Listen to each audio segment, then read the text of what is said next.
conviction that had been growing in his own mind. "What's crazy about it?" "Well, for one thing, the feller that's bossing it." "Denham?" "That's him. A feller that if he wants a picture of a lion'll walk right up and tell it to look pleasant. If that ain't crazy, I want to know." Weston chuckled. That wasn't so far from his own estimate of the doughty director of the Wanderer's destinies. "He's a tough egg, all right," he agreed. "But why the talk about this voyage being crazy?" "Because it is, that's why." The watchman emerged from his snug, protected niche the better to pursue the conversation. "Everybody around the dock, and let me tell you, there are some smart men around here, even if they ain't got such high and mighty jobs.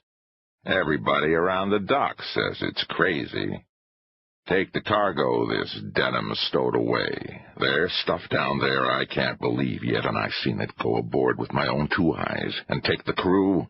It's 3 times too big for the ship. Why, it'll take shoehorns to fit 'em all in." He paused, but only for breath.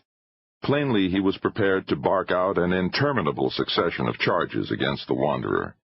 Before he could reopen his critical barrage, however, a young, authoritative voice put a permanent stop to it.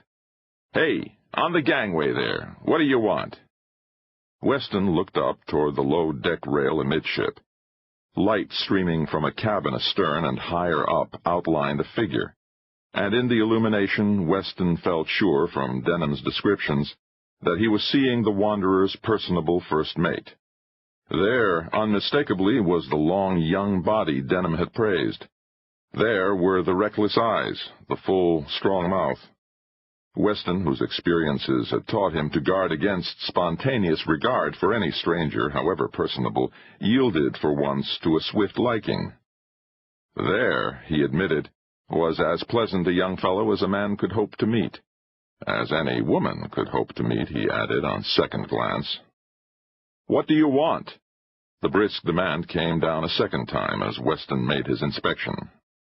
"I want to come aboard, Mr. Driscoll," Weston replied, and grown a little more cheerful because of his liking for the mate, he began a cautious ascent of the wet and slippery gangway. "Oh, you must be Weston." "Broadway's one and only," Weston admitted. "Weston, the ace of theatrical agents, even if," he added as he began to puff a little from the ascent, "my wind is not what it used to be." Come aboard," cried Driscoll. "Denham's wild to hear from you. Have you found the girl?" In the darkness, Weston's cheer evaporated. He made a wry face and said nothing, but followed Driscoll's springing stride aft and up a ladder to the lighted cabin. This low enclosure was invitingly spick and span, but it was furnished with the Spartan simplicity which characterizes womanless quarters. The sole decorations were a mirror on one wall and a well-filled pipe-rack on another, unless one counted an overcoat or two with attendant hats. For the rest, there were only 4 chairs, an oblong table of the broad, squat sort favored by men who liked to spread out maps for studying, an open box containing black corrugated iron spheres larger than oranges but smaller than grapefruit, and a brightly polished brass cuspidor which stood close by a foot of one of the 2 men waiting in the cabin.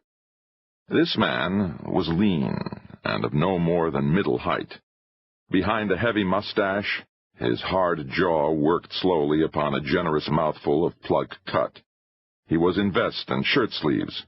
Above these, a captain's uniform cap lent an air of command, but this did not keep him from stepping definitely aside in order to leave the center of the stage to his companion. His companion was just such a well-tailored, well-groomed man of 35 as you might run into at any stockbroker's desk, although there you would rarely encounter such an air of solid power, of indomitable will. Bright brown eyes, shining with an unquenchable zest for the adventure of living, flashed toward Weston as he entered, and an impatient voice said without preliminary, "Weston, I was just going ashore to ring you up." "If I'd known that, I'd have waited," Weston answered, eyeing his wet shoes. "Shake hands with the skipper, Captain Englehorn," Denham pushed on.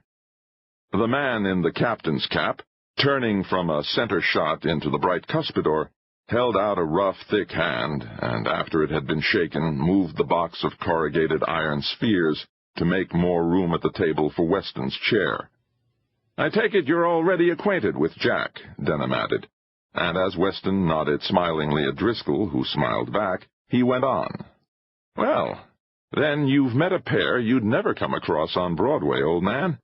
Both of them were with me on my last 2 trips, and I'll tell you, if they weren't going on this one, I'd think a long time before I started."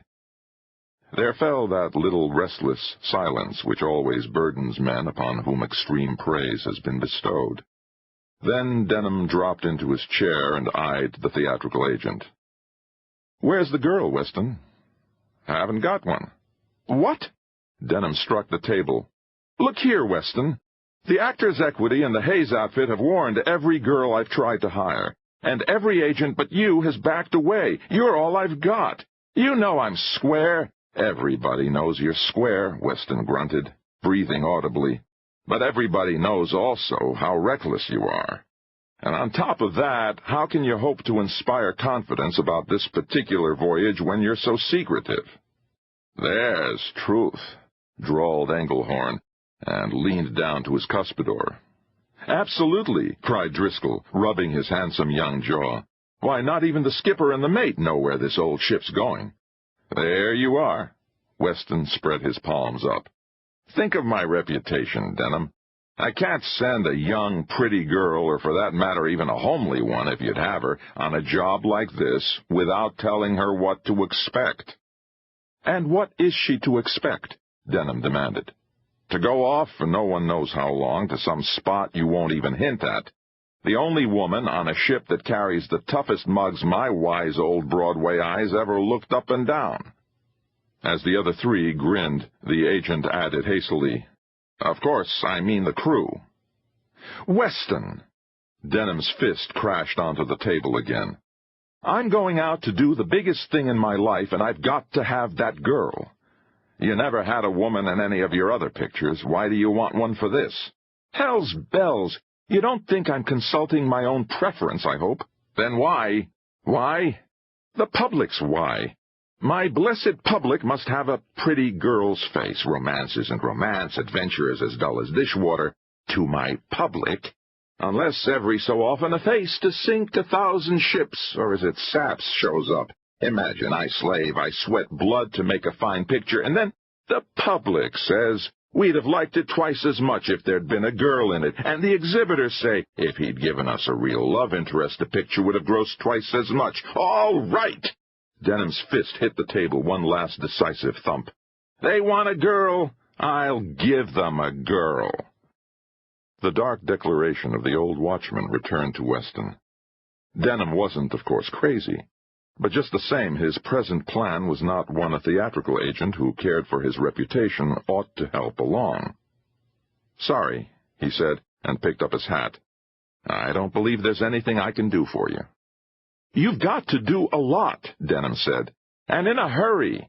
We have to sail on the morning tide. We must be out of here by daylight." "Why?" "I guess it won't do any harm to tell you now," Denham decided irritably. "We're carrying explosives, and the insurance company has found out. If we don't get away on the jump, a marshal's deputy will be on our necks, and then there'll be a legal row and we'll be tied up for months." His mood changed suddenly, and going over to the box that Englehorn had pushed aside, he picked up one of the iron spheres. He looked at it with a proud, possessive grin. "Far be it from me," he said, "to tell you, Weston, that any girl you'd find for me would meet with no danger on this expedition. Of course there'll be a little now and then. Maybe," he conceded with a broader grin, "more than a little. But take this from me. So long as we have a couple of these handy, nothing very serious can happen." "What have you got there?" "Gas bombs, old man. My own prescription. Or perhaps I should say my own improvement upon standard models. Gas bombs powerful enough to knock a row of elephants for a loop." "What?" Weston stammered. "Denham, everything..."